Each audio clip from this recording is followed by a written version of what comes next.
ये कहानी है वर्ल्ड वॉर 2 की, जब सोवियत यूनियन ने वार खत्म होने के बाद सभी जर्मन सोल्जर्स को कैदी बना लिया था। मूवी की शुरुआत में हमें साइबेरिया के एक प्रेजेंट कैंप को दिखाया जाता है। यहाँ पर बहुत सारे कैदी होते हैं जिन्हें कैदी बनाया गया है। ये सब के सब जर्मन सोल्जर्स हैं। दरअसल वर्ल्ड वॉर 2 खत्म हो चुका है और अब जर्मन के सोल्जर्स को यहाँ पर प्रिजनर बनाकर लाया गया है, जिनसे यहाँ पर काम करवाया जाता है। इन्हीं में से एक कैदी जिसका नाम क्लेमन फॉरल है, जिसे 25 सालों की सजा हुई है। मतलब कि 25 सालों तक उसे यहाँ पर मेहनत करनी होगी और काम करना होगा। वो यहाँ से भागना चाहता है क्योंकि वो यहाँ से भागकर अपनी वाइफ और अपनी बेटी के पास जाना चाहता है। यहाँ पर पहरा बहुत ज्यादा हार्ड नहीं होता क्योंकि यहाँ से भागने का मतलब मौत है। चारों तरफ बर्फ और ठंड है। अगर कोई कैदी यहाँ से भाग भी गया तो ठंड में जमकर उसकी मौत हो जाएगी। पर क्लेमेंस को इस बात की कोई टेंशन नहीं है। वो बस यहाँ से किसी भी तरह से निकलना चाहता है और एक रात उसे मौका मिल जाता है। वो कोयले की गाड़ी में बैठकर यहाँ से निकल जाता है। रात को जब वो आसमान को देखता है तो उसे तारों को देखकर बहुत ही खुशी होती है। पर तभी अचानक से ट्रेन रुक जाती है। जब वो घर से सर बाहर निकाल कर देखने की कोशिश करता है तो सोवियत का एक ऑफिसर उसे देख लेता है, जिसके बाद उसे कैंप वापस लाया जाता है और उसे जमीन के अंदर बने एक छोटे से सेल में रखा जाता है। यहाँ पर बहुत ही ज्यादा ठंड होती है और ऊपर से बारिश भी हो रही होती है और साथ ही उसे खाने के लिए खाना भी नहीं दिया जाता। पर वो उस टॉर्चर से सर्वाइव कर लेता है। 3 दिनों के बाद वार्डन उसे बाहर निकालता है और कहता है कि तुम्हारे साथी तुम्हारा इंतजार कर रहे हैं। इसके बाद वो उसी जगह जाता है जहाँ पर उसके साथी होते हैं, जो उसे देखकर बहुत ही गुस्से में होते हैं क्योंकि पिछले 3 दिनों से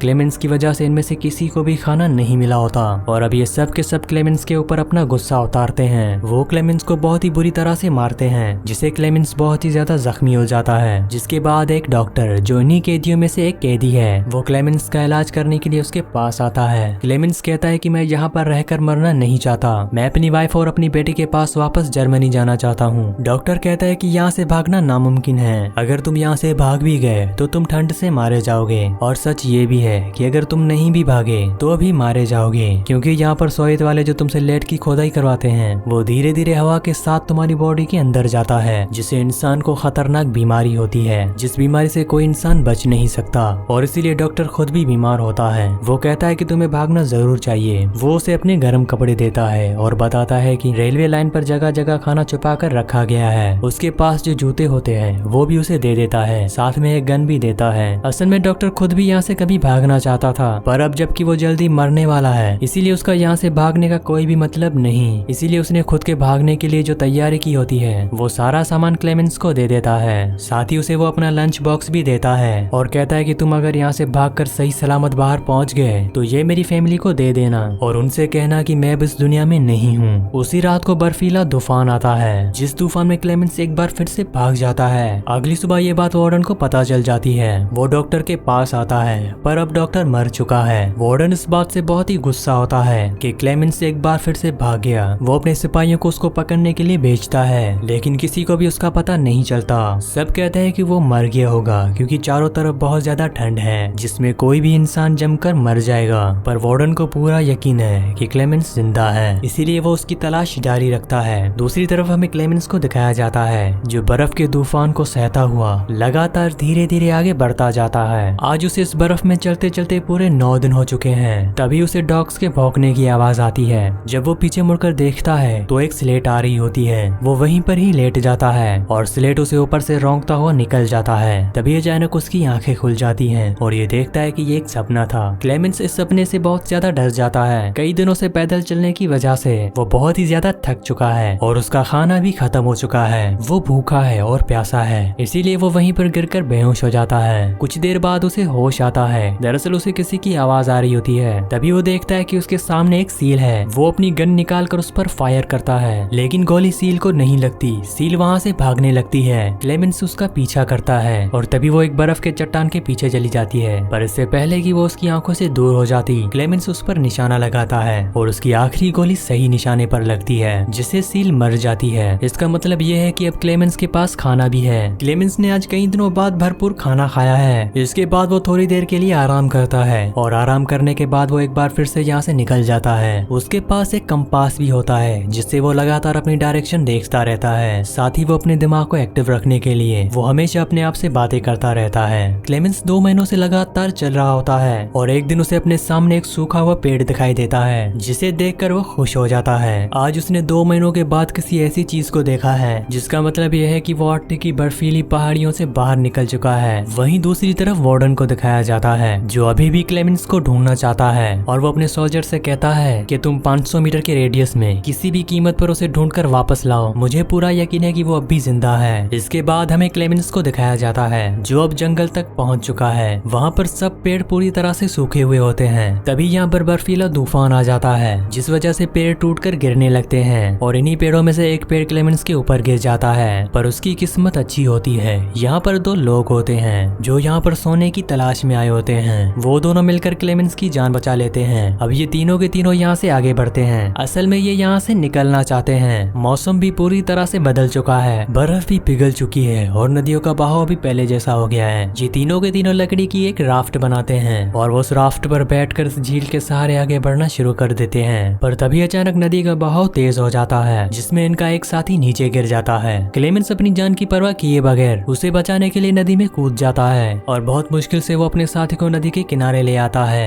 पर इनका जो दूसरा साथी होता है वो राफ्ट से अकेला ही आगे बढ़ जाता है। कुछ देर बाद वो उस जगह पर पहुंच जाता है जहाँ पर उसने अपने साथी के साथ स्टे किया था। उसके पास वो सोने के छोटे छोटे टुकड़े भी होते हैं, जिन्हें तलाशने के लिए वो जंगल में बर्फीली जगह पर गए थे। उसके मन में लालच आ जाती है। वो सोचता है कि मेरा साथी तो अब मर चुका है, अब ये सारा का सारा सोना मेरा होगा। पर कुछ ही देर बाद उसका साथी और क्लेमेंस वो दोनों के दोनों वहाँ पर आ जाते हैं। अब क्लेमेंस ने जिसकी जान बचाई होती है उसे समझ आ जाता है कि उसके साथी ने उससे धोखा किया है। वो जानबूझकर वहाँ से राफ्ट लेकर चला गया था, इसीलिए वो उसे गोली मार देता है। जिसके बाद क्लेमेंस और वो आदमी ये दोनों के दोनों वहाँ से निकल जाते हैं। पर यहाँ से निकलना इतना आसान नहीं है। ये लगातार चलते रहते हैं और अब इन्हें कई महीने यहाँ पर हो चुके हैं। एक बार फिर से इनका सामना बर्फ से होता है। अब ये लगातार बर्फ में आगे बढ़ने लगते हैं। क्लेमेंस के साथ जो साथी है जिसके पास बहुत ही सोना है, क्लेमेंस कहता है कि तुम अपना बैग मुझे कुछ देर के लिए दे दो, तुम बहुत ज्यादा थक चुके हो। लेकिन उसे लगता है कि क्लेमेंस उसका सोना चुराना चाहता है, इसीलिए वो उस बैग से क्लेमेंस पर हमला कर देता है, जिस वजह से क्लेमेंस ऊपर से नीचे गिर जाता है। नीचे गिरने की वजह से क्लेमेंस बेहोश हो जाता है। कुछ देर बाद भेड़ियों की आवाज से उसकी आंखें खुलती हैं। वो देखता है कि बहुत सारे भेड़िए उसकी तरफ उसका शिकार करने के लिए आ रहे हैं। वो अपनी जान बचाने के लिए पेड़ के ऊपर चढ़ जाता है, लेकिन भेड़िए उसका पैर पकड़ लेते हैं। पेड़ बहुत ही पतला होता है, जिस वजह से पेड़ टूट जाता है। पर इससे पहले कि भेड़िए उसे अपना शिकार बनाते, तब अचानक उसे गोलियां चलने की आवाज आती है।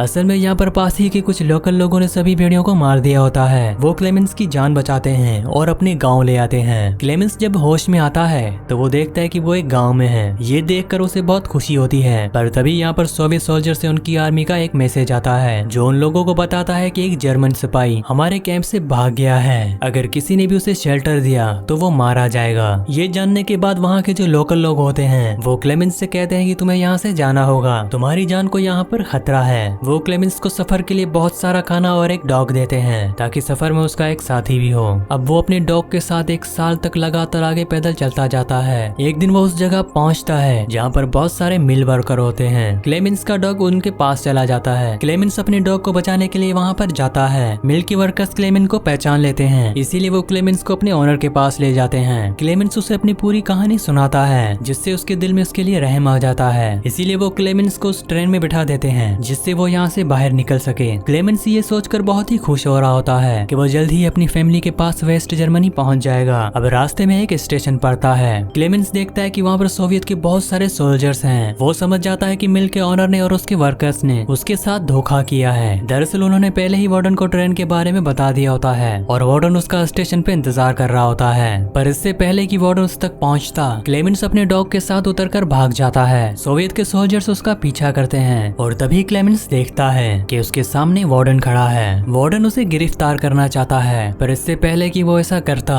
तब उसके साथ जो उसका डॉग होता है वो वार्डन के ऊपर हमला कर देता है, जिससे उसे भागने का मौका मिल जाता है। क्लेमेंस यहाँ से भागना शुरू कर देता है। तभी अचानक उसे गोलियों की आवाज सुनाई देती है। वो समझ जाता है कि उसके डॉग को मार दिया गया है। ये देखकर क्लेमेंस को बहुत ही दुख होता है, लेकिन वो यहाँ पर रुक नहीं सकता। वो लगातार भागता चला जाता है। सोवियत के सोल्जर्स उसका पीछा कर रहे होते हैं। क्लेमेंस एक ब्रिज के ऊपर आ जाता है, जिसके नीचे से ट्रेन गुजर रही होती है। वो उस ट्रेन के ऊपर कूद जाता है और इस तरह से वो एक बार फिर से सोवियत के सोल्जर्स से बच जाता है। अब वो लगातार अपने सफर को कई महीनों तक पूरा करता है। वो बहुत भूखा होता है। वो एक मेले में पहुंचता है, जहाँ पर बहुत ही लजीज खाने होते हैं। हैं, लेकिन उसके पास पैसे नहीं होते। वो देखता है कि 2 लड़कियां पैनकेक भेज रही हैं, पर वो उसे खरीद नहीं सकता और वो वहाँ से जाने लगता है। तभी उन 2 लड़कियों में से एक लड़की को उस पर रहम आ जाता है। वो उनमें से एक बच्चे को पैनकेक का टुकड़ा देती है और कहती है कि उस आदमी को देके आओ। क्लेमेंस उसे खाकर बहुत ही खुश होता है। असल में वो अब सेंट्रल एशिया तक पहुंच चुका है। यहाँ पर पोलिश जोइश आदमी उसे देख लेता है। उसे उस पर शक होता है। उसके बाद वो उसका पीछा करता है। क्लेमेंस एक चर्च में जाता है जहाँ पर वो प्रेयर करता है। तब वो जोइश आदमी उसके पास आता है। वो उसे कहता है कि मैं भी एक बेरिजनर था, तुम टेंशन मत लो,